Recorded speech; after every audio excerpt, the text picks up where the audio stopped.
Two of the most influential bands in music history. They existed as a dynamic entity, a little bit like atoms bouncing around off one another. And it worked. One incredible tale. We've got a producer in there, and a producer acted as a referee. We probably needed one at that stage. There comes a point where you don't want to destroy yourself because of the band. I'm Elizabeth Holker. This is Transmissions, the definitive story of Joy Division and New Order.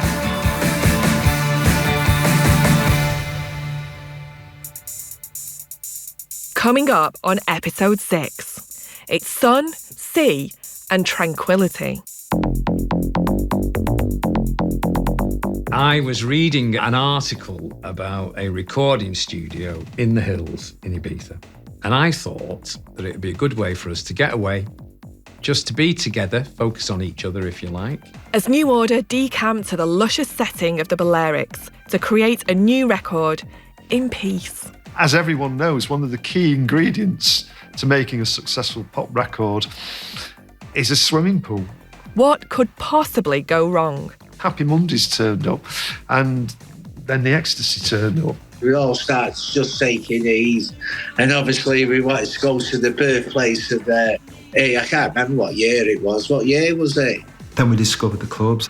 I mean, people do it all the time now, but going out till 12:30 the next day in a dark and dingy club, and then coming back to the studio and then sort of trying to work during the day. We wrote off 11 escorts. When I took the 11th in to the guy, the Spanish guy, I said, "Can I have another one?" And he said, "Peter, there are no more. There are no more. You've killed all my cars."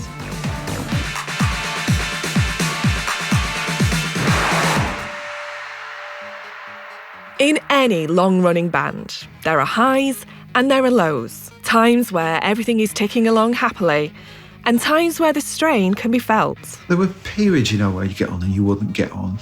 Depends what mood someone's in. I think we got on most of the time, but we had our moments. What you tend to do with a band then in life itself, the bad things that happen, you tend to just throw them out with the garbage and just forget about them. And you tend to remember the good things and forget the bad things. But the problem with the good times is they're often followed in rapid succession by the bad, and especially when recreational substances are involved. We'd actually started to get in immense amounts of trouble in London, and we were in all sorts of messes, and we were really burning the candle at both ends. This was around the time when the band began knocking about with comedian and actor Keith Allen. Bernard and Hooky used to come down to London. Well, I'd be in London and I was a go-to person for, drugs, basically. Not that I was a drug dealer or anything like that, but if they were just getting on it in town, I would be someone that they could trust, could phone up and say, "You got any gear?" And, and we became drinking buddies. London was a never-ending party. And so, in the spirit of putting distance between New Order and the devil of temptation, it was suggested that the next album should be recorded elsewhere. Right, OK, we've got to find a studio to do this record, but we don't want to do it in London. We're sick of London. Let's go somewhere else. Let's find somewhere, a nice residential studio. So the band split into 2 exploratory camps. In one of these camps, there was myself and Rob, our manager, who was now substantially on the mend. He was kind of all right. And we were dispatched to Bath. And Peter Gabriel was just finishing off his studio there. It's a place called Real World. And we went to this place, and it was brilliant, absolutely brilliant. Lovely place, countryside, everything. So that was camp number 1. Camp number 2 was Hooky and Terry Mason, our road manager, tour manager. I can't remember where he'd been promoted to at the time, who were dispatched to investigate this little studio in Ibiza. Peter Hook. I flew over. I'd had a night when I flew. I'd been up all night and went to the airport, and then we flew to Ibiza, and I remember my head nearly exploded when I was landing because my sinuses were so screwed, which didn't bode well. But when we got there, the villa that the studio was in was wonderful. It was wonderful. It was in the hills. It was a beautiful day. Gorgeous views. It was wonderful. Bernard Sumner. Well, I remember Peter Hook and Terry Mason, our roadie, going over to check it out, and me, Steve and Gilliam were at rehearsal rooms, and Hooky called on the phone in the studio and said, "There's good news and bad news." I said, well, okay, what is it? And he went, "Well, the bad news is the studio's shit." I said, well, that's pretty bad news. He said, "Well, the good news is they've got a 24-hour bar with a bartender."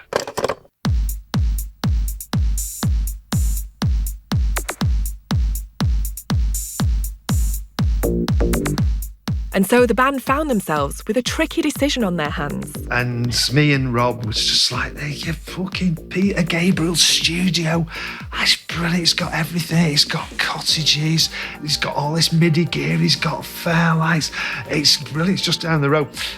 And it says, "It's not got a swimming pool though, has it? Fucking place in Ibiza. Swimming pool.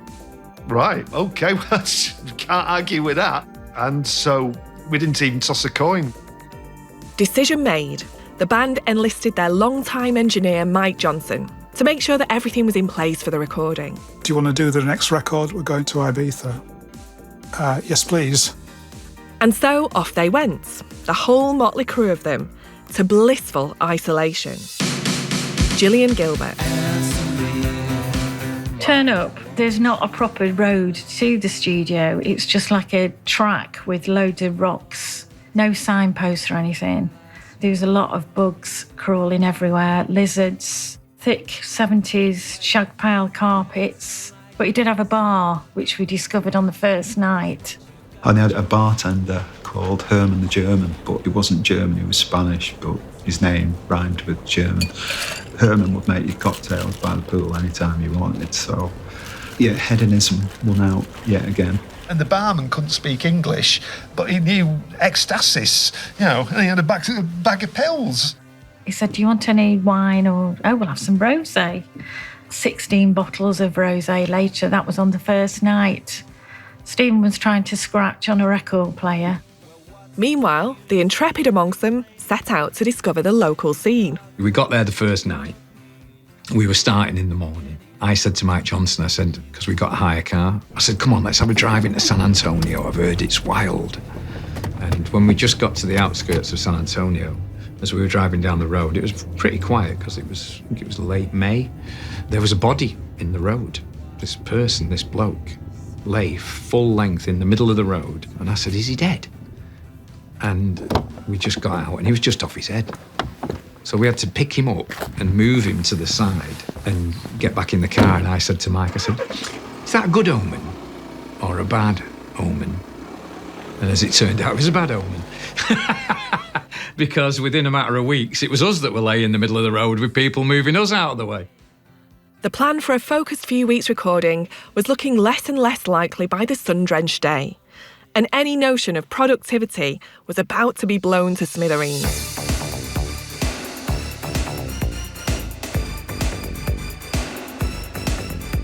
While we were there in Ibiza, we had no idea this thing called Acid House was happening. It's happening down the road. It was serendipity. Acid House, born in the nightclubs of Chicago, but imported somehow to Europe, where it was spreading like wildfire. And out of this new music, a very healthy club scene had sprouted up on Ibiza. New Order found it almost instantly. We would start off the evenings in Ibiza town and go around the bars there and get pretty laced there, and then go to Amnesia till that would close at like 10 in the morning. Then we go to, I think it was a club called Manhattan for some strange reason, in San Antonio, and we stay there till about 12 o'clock. And then get back to the studio, to mosquito-ridden rooms. Everything was painted white, it'd be bright sunlight, it'd be boiling hot, there was no air conditioning, and he'd hit zzz. And you'd be like, "Oh God, I feel terrible. So we'd crash out till about 4 o'clock and then try and write in the studio. Completely coming down, and depressed, and yeah, it was rather difficult. Those hangovers led to a certain culture of passing the baton when it came to studio duties.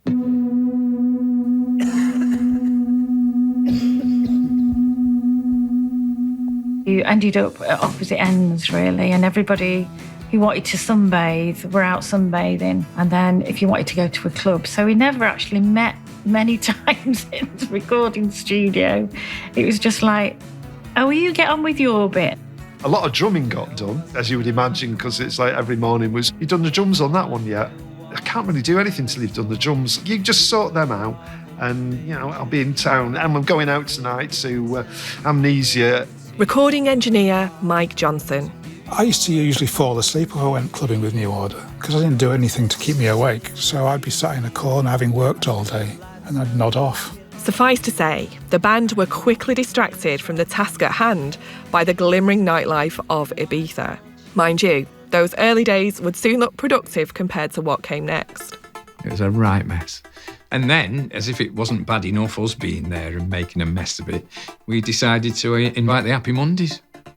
And the Happy Mondays came over and then it just disintegrated. I can't believe they're blaming me for that.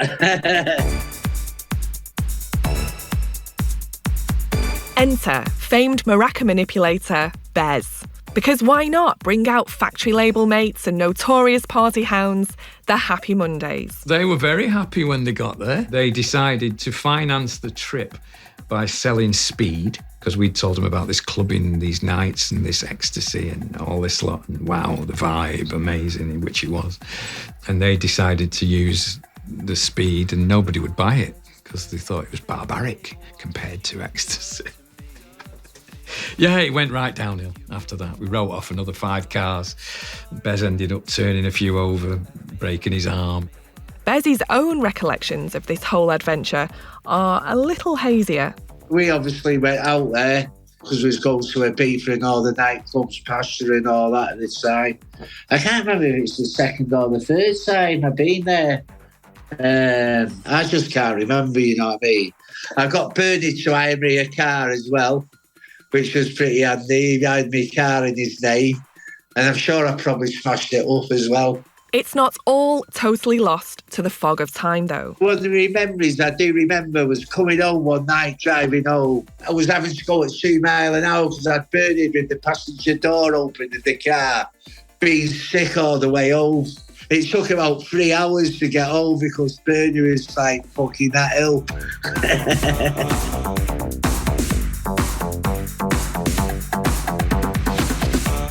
The party was never ending, and not much in the way of work was getting done. The session had spiralled into a reality TV show, but with no camera. The rock gods living it up on the remote island with a revolving cast of guest stars. What happened was that we would go into San Antonio and we'd get talking, because we were off our heads on ecstasy, to all these 1830s holiday people. And then we actually arranged, my God, this is just unbelievable. We actually arranged for them to bring the coach on an outing to the studio. So the 1830s used to come and spend the afternoon with us every couple of days. What had been planned as a 4-week recording trip soon descended into a lost summer, the torn-off calendar pages piling up on the studio floor. So how much actually got done? What got done? Well, you don't get a tan like this for nothing. I had a great tan. Oh, my God. I remember when my daughter flew over and I went to pick her up at the airport and she didn't recognise me. I was that dark. I'd just been sunbathing, shedded all day. Yeah, we did fuck all. All right, before we disappear too deep into the fuck all version of events, let the record show there are conflicting accounts. Mike Johnson. It's a bit of a myth that we didn't get anything done at all apart from one hi-hat. I mean, that's a load of rubbish. We did quite a bit. I mean, there is a video of Bernard overdubbing acoustic guitar on a song, so we must have had a song to overdub to. Gillian Gilbert remembers some moments of real inspiration.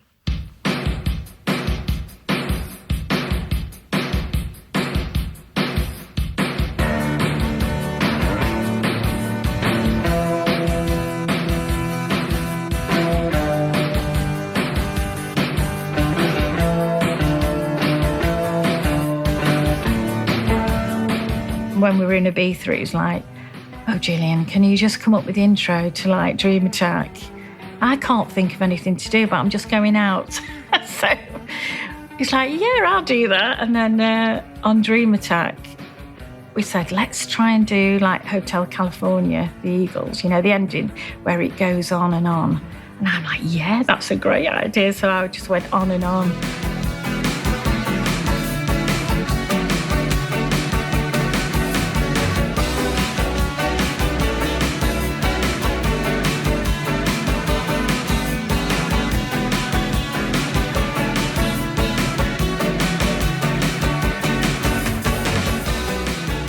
God knows how long for. And then Barney came back in and said, whose idea was that to do that outro for like 6 minutes? And he was like, well, it was your idea, actually.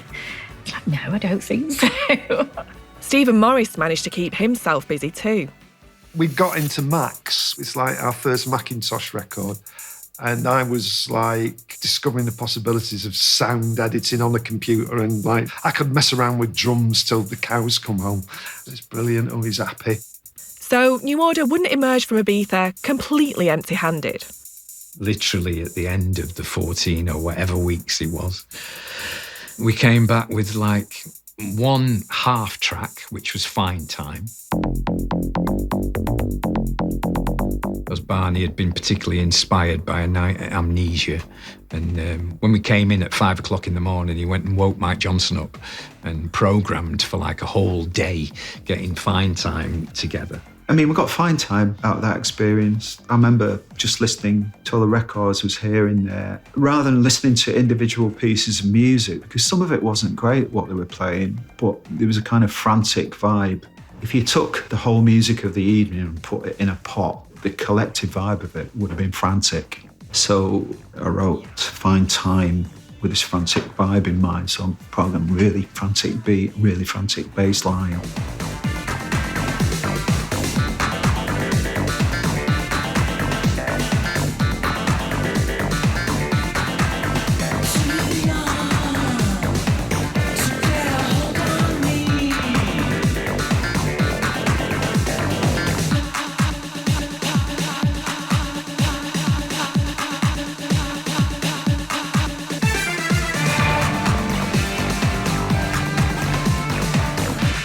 So that's something, isn't it? A nice souvenir from the White Isle. As Tony Wilson rightly said, when we'd been there for, I think we were supposed to be there for 4 weeks and we'd been there for 14 weeks or something, I took him to the airport and he went through immigration, security to get on the plane. And then he came out, he went, oh, Hooky. He shouted me over to the security and I went, what's the matter? And he went, this is the most expensive holiday you've ever had. Bye. And I thought, oh. And he was probably right. We'd actually spent a lot of money making our records, but we surpassed ourselves with technique. Ultimately, all holidays do have to end. And New Order were being beckoned back to the real world, quite literally. Having got as far as we could and overstayed our welcome with the traffic police of the Isle of Ibiza, it was decided that we go somewhere and do a bit of work. And where better than the place where we should have gone in the first place, but Real World, where we sort of took all the stuff that we'd done in Ibiza and kind of turned it into a record. So it was back to Plan A. Peter Gabriel's much more sedate studio in Bath. And then we looked at what we'd done when we got to Real World and kind of crapped it, really, because we'd not written nowhere near enough, so we just got really stuck in. Like I said, come-downs often follow a high. And it's fair to say the one after Ibiza lingered. I mean, I came back from Ibiza, I have to say, a different person, It was illuminating in many, many ways. Unfortunately for the group, it was tragic. And we ended up falling out greatly over it and ended up straight into the most expensive studio in Europe, Peter Gabriel's, to repair the damage, which took us quite a while. Evidently, after months of time wasting poolside, the atmosphere was fraught. I have to say, and I don't know, maybe the others won't agree, but we weren't getting on that well. The records sort of survived despite the feeling between the members of the group. But at the end of it, we had a fantastic record.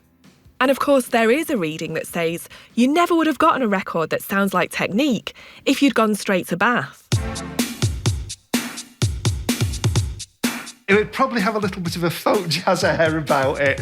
It wouldn't have been the same record. The thing about Technique is it's not really got any hit singles on it, but it kind of clings together as a cohesive whole. It's an album that's got a vibe, and that feeling is opening the curtains in the morning and just going, wow, that's amazing, what a great view. And that's the sort of thing that we got in Ibiza that you wouldn't have got anywhere else. There was an old argument with Tony used to say, yeah, Factory, that Technique record cost a blooming fortune, you know, it was your fault and all this lot. But then our manager used to say, well, as long as it's a good record and it sold a lot, it doesn't really matter, does it? And make no mistake, Technique is a brilliant record. I am wearing the Technique cover album on a t-shirt. That's probably a bootleg. I don't know if it's an official merch piece. I don't think so. For Megan Louise of the band Desire, it's the high point of New Order's whole discography. I listened to it again on the flight here today, and I was trying to find a favorite song, and it's a perfect album. You know, if I had to choose one, maybe Round and Round is the one I'd go to right now because of my mood, but just everything is incredible. The percussions, the drum machine, the sequencing, it's so busy, it sounds so simple, but like when you really start listening to all the different tones, all the different elements, it's incredible that came from someone's mind. You know, that's what fascinates me. And like even the fade outs, you know, you'll hear Bernard just like, the voice, you know, at the end, I'm just like, wow, it's completely brilliant. For all the influence of club music on the songwriting, Technique isn't exactly a club record in itself. Much like Unknown Pleasures isn't exactly a punk album. Paul Morley. Punk allows them to do what they do. It gives them the permission to do what they do, but it doesn't necessarily mean that's what they'll end up doing. And I think that's the same thing with Technique and sort of rave culture. Their response to it is taking something and putting it somewhere else without losing its particular spirit and spontaneity and energy, but giving you another thing altogether, which is the New Orderness. The Chemical Brothers' Tom Rowlands. Technique is one of those records that it's always with me kind of thing. It's such a strange mix of things, that album. It's a really emotionally bleak, kind of quite vulnerable record, isn't it? It's like there's a lot of real heart, you know, there's a lot of questioning on that album. All the songs seems to have these really great sort of bleak questions kind of thing. And then put in this world of shiny techno and orchestral stabs and triplets and panned percussion, you know, all these amazing things that I just love. Writer Audrey Golden. I absolutely love Technique, love Run, love Round and Round, two of my real sad dance favorites, for sure. When the ordeal of recording Technique was finally completed, everyone felt like a celebration was in order. The studio said, you know, basically, thanks for recording it, would you like a party? And in the studio manager's mind was like a few people having drinks in the lounge, I suppose. When he said party, in our mind, we had acid house party, DJs, smoke machines, flashing lights. And so we invited loads of people up from the Hacienda. I think Happy Mondays came, and I can't tell you everything about the party because it's, yeah. We ended up having a rave at Peter Gabriel's, which really pissed him off. Bringing everybody down from Manchester. Yeah, it was fucking chaos, man. It was fantastic.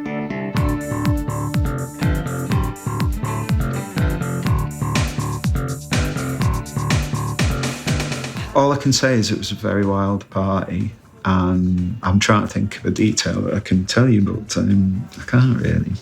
It was that wild. I remember there was an axe involved at one point. The axe, that was a bit disturbing. And anyway, this was a brand new studio. When it got to the end of all these nuts from Manchester got on the coach, and it was a big 70-seater coach, and the studio manager was like, so relieved. And then they all got on the coach, and the driver turned the key, It wouldn't start, he'd left the lights on, the battery had gone flat, so they all got off the coach, came back in the studio and the party started again. He nearly had a heart attack. And they still talk about it to this day. The good people of Bath. It was a free bar, champagne, carnage, as people wrecked a toilet. It was, the best party I've ever been to. Very probably, very probably. The thing about New Order was they'd always been fond of a party. And crucially, Britain in the late 80s was just about ready to catch up with their mentality. Music journalist Charlie Gunn.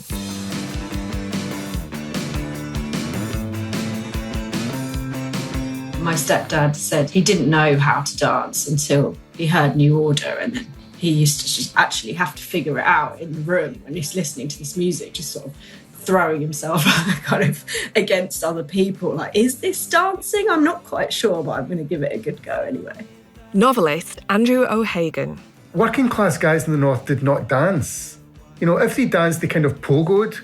They sort of mosh pitted before mosh pits were even a thing. They kind of growled at each other and pushed each other about on the dance floor, and that was called dancing. If you wanted to dance with a girl in those days, you'd have to go to some naff disco where girls danced around their handbags. But New Order and bands in their camp, of which there were too few, suddenly freed all these working class guys up, freed their limbs actually from their bodies, freed their hands from their, wrists. I mean, there was this sudden sense of a permission that had been given for really self-restricting, quite repressed working class guys to sort of shake it a bit and to forget the industrial decline for a minute and just get boogieing.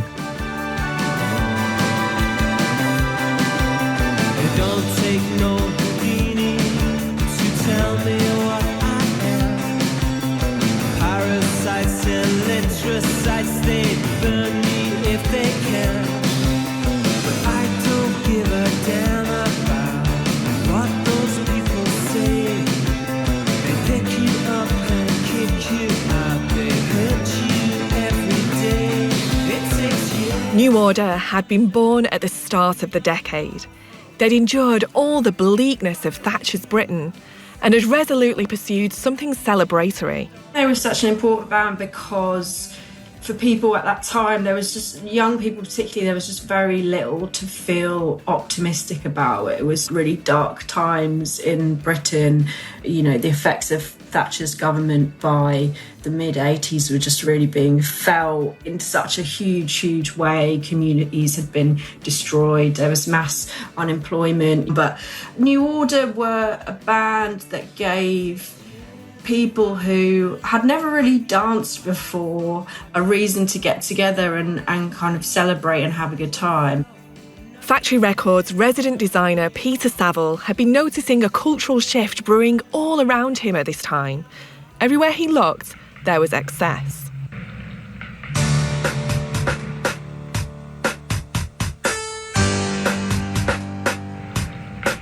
There was a vast amount of credit and people being encouraged to spend money that they didn't have on things that they didn't need. And I wasn't learning anything in this sort of wave of new production. It was all relatively predictable to me. So I found myself looking at antiquity. And in a window on Pimlico Road one afternoon, I saw this remarkable cherub, or puto, as the dealer referred to it. He was a dealer in garden antiquities. I just liked it. Peter Saville had been exploring a new psychedelic photography process with his collaborator Trevor Key. And he thought an old ornamental garden statue might prove an interesting subject. I saw this figure which was actually made out of lead, so it had a sort of semi-reflective surface to it. So we rented it for a week.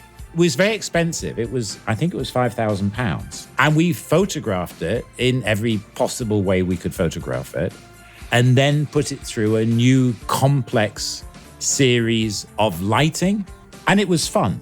I mean, the closest reference I can think to it is as Richard Avedon's colour solarizations of the Beatles from the late 60s. There was definitely this sort of technicolor, hallucinogenic kind of feel about it. This psychedelic image struck Peter as being very now. It was somehow decadent and excessive. So simultaneously, New Order were in Ibiza recording Technique. And I believe there was some ecstasy around. So I was exploring a sort of neo-60s psychedelia because it felt right. It was very hedonistic, the late 80s. It was really the kind of night before the morning after. The recession was going to be the morning after. And this sort of psychedelic antiquity just seemed to mean something to me. But I didn't know about the ecstasy. I mean, I knew ecstasy was around, but I hadn't taken it. And I had no idea that New Order were going to return with music kind of infused with it. It was just another example of synchronicity, the perfect image to adorn the front cover of New Order's hedonistic, sun-soaked new album. Clearly, something was in the air.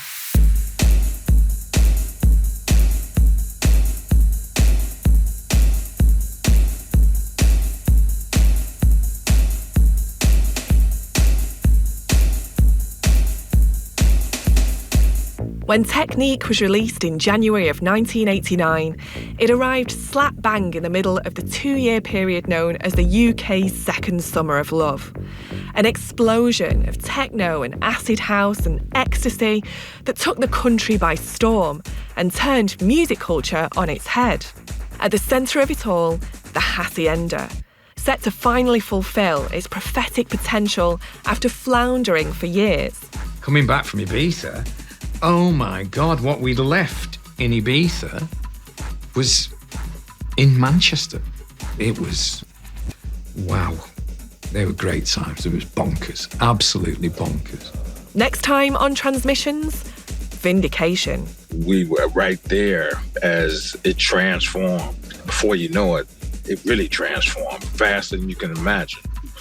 Went back home, come back 6 months later, and it's like an explosion, just unbelievable. But even as the tides of fortune are turning, tensions inside the band reach boiling points. There was no triumphant moment. The vibe was awful. I think I can safely say we hated each other's guts. And all signs point towards the inevitable. I don't know, things had changed. I think because we've been doing it for such a long time, it wasn't an adventure anymore. Is New Order's story over already? It wasn't really like, oh, we could do with a break, because nobody would really say that. It's a New Order thing nobody would actually say. I'm fucking sick to death of you. I can't stand to be in the same room as you for another minute. That's next time on Transmissions. Transmissions, the definitive story of Joy Division and New Order, is a Cup and Nuzzle production. It's presented by me, Elizabeth Holker. Our series producer is Frank Palmer. If you've enjoyed this episode, please give us a rating or review wherever you listen to your podcasts.